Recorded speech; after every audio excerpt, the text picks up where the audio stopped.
दोस्तों, अभी चंद दिन पहले एक भाई का मुझे मैसेज आया था और वो जानना चाह रहे थे कि ऑस्ट्रेलिया के अंदर प्रॉपर्टी का क्या रेट चल रहा है आजकल। वो बता रहे थे कि वो ऑस्ट्रेलिया मूव होना चाह रहे हैं क्योंकि उनको परमानेंट रेजिडेंसी मिली है ऑस्ट्रेलिया की और वो अपनी फैमिली के साथ यहाँ पे आ रहे हैं। तो वो सोच रहे थे कि अगर वो डायरेक्टली यहाँ पे घर ख़रीदना चाहें तो उसके लिए क्या क्या रिक्वायरमेंट्स होती हैं, प्राइसेस क्या हैं, घरों की कीमत क्या है आजकल, और अगर घरों की कीमत उनकी रेंज से बाहर है तो वो ये जानना चाह रहे थे कि रेंट का क्या हिसाब किताब होता है। तो मैंने सोचा कि इसके ऊपर जितनी इन्फॉर्मेशन मुझे है मैं आपके साथ शेयर करता हूँ। आपको बताऊँगा कि किन किन चीज़ों के ऊपर घरों की जो प्राइसेस हैं वो सेट होती हैं, जितना मुझे आइडिया है, जितना मुझे नॉलेज है, और बाकी की चीज़ें डेफिनेटली जो लोग यहाँ पे मौजूद हैं वो वीडियोस देखेंगे तो वो उसके अंदर ज़रूर एडिशन करेंगे। एक बात मैं आपको यहाँ पे ज़रूर बताना चाहूँगा कि आजकल इन्फ्लेशन की वजह से, महंगाई की वजह से चीज़ें बहुत महंगी हो गई हैं। पूरी दुनिया के अंदर ये रुझान है। जहाँ तक प्रॉपर्टी की बात है तो ऑस्ट्रेलिया के अंदर जो प्रॉपर्टी की प्राइसेस हैं वो थोड़ी सी कम नहीं हुई लेकिन एक जगह पे रुक सी गई हैं, और उसकी वजह यह है कि बैंक का जो इंटरेस्ट रेट है वो बहुत ज़्यादा हो गया। पहले जो इंटरेस्ट रेट 4% पे था या 4.5% पे था, अब वो तकरीबन 5.5% पे हो गया है, और ये हर 2 महीने के बाद, 3 महीने के बाद इसके अंदर एडिशन होती रहती है, जिसकी वजह से जिन लोगों ने मॉर्गेज लिया हुआ है, बैंक से पैसे लिए हुए हैं, लोन लिया हुआ है 20 ईयर्स के लिए, 30 ईयर्स के लिए, उनके लिए पेमेंट्स करना बहुत मुश्किल हो गया है। ऊपर से जॉब्स की कंडीशन कुछ इतनी अच्छी नहीं है, तो ये सारी चीज़ें ऐड अप होने की वजह से लोगों की इतनी सकत नहीं रही कि वो घर ख़रीदें, या वो घर ख़रीदने से डरते हैं। जिनके पास सेविंग है वो ज़रूर घर ख़रीद रहे हैं, लेकिन ओवरऑल अभी तक यही लग रहा है कि अगले 6-8 महीनों तक जो सिचुएशन है हाउसिंग की वो कोई इतनी अच्छी नहीं है। रिसेंटली मेरे नेबर ने अपना एक यूनिट बेचा है तो उसकी प्राइस का मुझे अंदाज़ा था। उन्होंने मुझे कहा था कि यार अगर तुम ख़रीदना चाहते हो तो हम कोई इसकी डील बना लेते हैं, किसी अच्छी जगह पे हम इसकी प्राइस को सेट कर लेते हैं, लेकिन मैंने कहा कि मेरा अभी इरादा नहीं है। तो मैं आपको वो यूनिट भी दिखाने की कोशिश करता हूँ, साथ में आपको बताता हूँ कि उसकी प्राइस किस तरह की है और यहाँ पे प्राइसेस किस तरह से सेट होती हैं। सबसे पहले तो मैं आपको दिखाता हूँ कि ये हमारी लेन के अंदर जो घर है ना, ये अच्छे खासे बड़े घर हैं। ये तकरीबन 10-10, 12-12 मरले के घर हैं। थोड़े से पुराने ज़रूर बने होते हैं ये वाले घर, लेकिन ये अच्छे खासे एक्सपेंसिव होते हैं, और इनके पीछे गैराज भी होता है जिसको हम कह लेंगे एक छोटा सा कमरा होता है, और उन कमरों के अंदर भी आप अपना सामान वगैरह रख सकते हो। तो इनकी जो प्राइसेस होती हैं ना वो अच्छी खासी एक्सपेंसिव होती हैं, ठीक ठाक।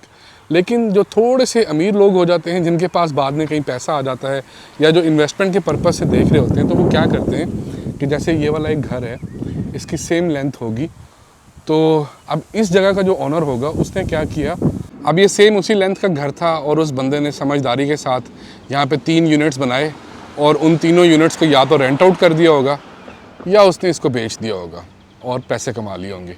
एग्जैक्टली ये सामने वालों ने भी इसी तरह से किया, इन्होंने भी इसी तरह से किया, और इनके सामने जो बिल्कुल ऑपोजिट वाले घर हैं, ये देखिए ये उन्हीं सेम लेंथ के अंदर हैं, थोड़े से पुराने हैं, तो इनकी प्राइसेस अच्छी खासी होंगी, लेकिन एग्जैक्टली इसी मॉडल के ऊपर है। अब जो यूनिट यहाँ पे बिक रहा था ना, वो 2 बेडरूम अपार्टमेंट था और साथ में एक बाथरूम था उसके अंदर। ये देखें, ये सेल पे लगा हुआ था और ये बिक गया है। तो ये इसकी जो प्राइस थी, आस्किंग डिमांड जो थी वो थी $3,10,000 से लेके $3,50,000 तक। आई डोंट नो कितने का बिका है, लेकिन इसी के राउंड अबाउट थी प्राइस।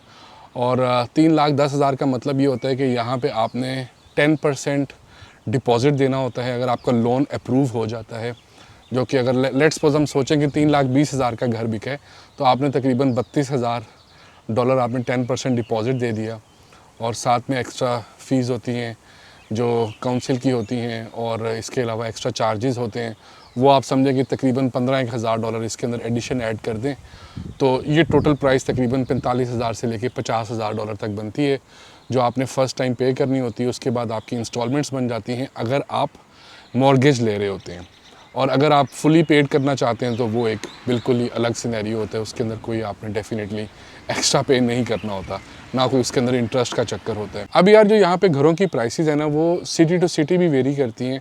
मेलबर्न में डिफरेंट प्राइसेस हैं, सिडनी ज़्यादा एक्सपेंसिव है, इसी तरह पर्थ में डिफरेंट प्राइसेस हैं, ब्रिस्बेन में डिफरेंट है।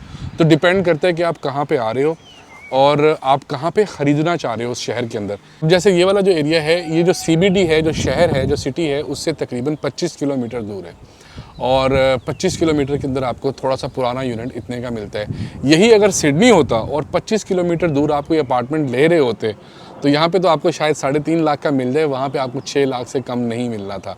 इसी तरह जैसे अगर आप मेलबर्न में 25 से आप 40 किलोमीटर दूर चले जाओ तो हो सकता है कि वहाँ पे आपको 5.5 लाख 5 लाख तक 3 बेडरूम हाउस मिल जाए, जहाँ पे 2 बाथरूम भी होते हैं, तो वो आपके लिए और ज़्यादा सस्ता हो जाता है। जहाँ तक रेंट की बात है तो रेंट तकरीबन $380 $400 के राउंड अबाउट पर वीक का रेंट। आजकल ऑस्ट्रेलिया के अंदर हाउसिंग क्राइसिस आया हुआ है, लोग बहुत ज़्यादा आगे लेकिन घर इतने बने नहीं थे, जिसकी वजह से काफ़ी ज़्यादा प्रॉब्लम हो रही है।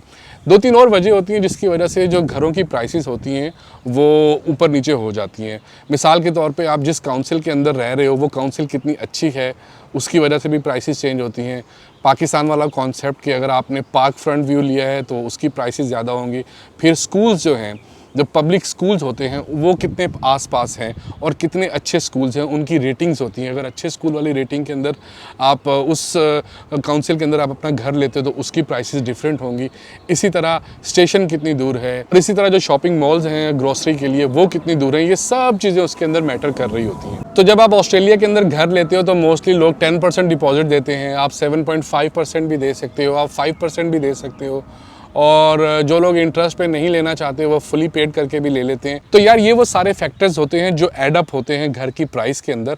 और अगर आपके पास पैसे हैं, आप फैमिली के साथ आ रहे हो, अफोर्ड कर सकते हो, तो डेफिनेटली ज़रूर घर लो। मेरे एक दोस्त हैं, पाकिस्तानी हैं, वो सिडनी के अंदर आए थे और उनके फाइनेंसिस बहुत अच्छे थे, तो वो सारे पैसे वहाँ से लेके आए थे घर ख़रीदने के लिए, और आते ही उन्होंने घर ख़रीदा था।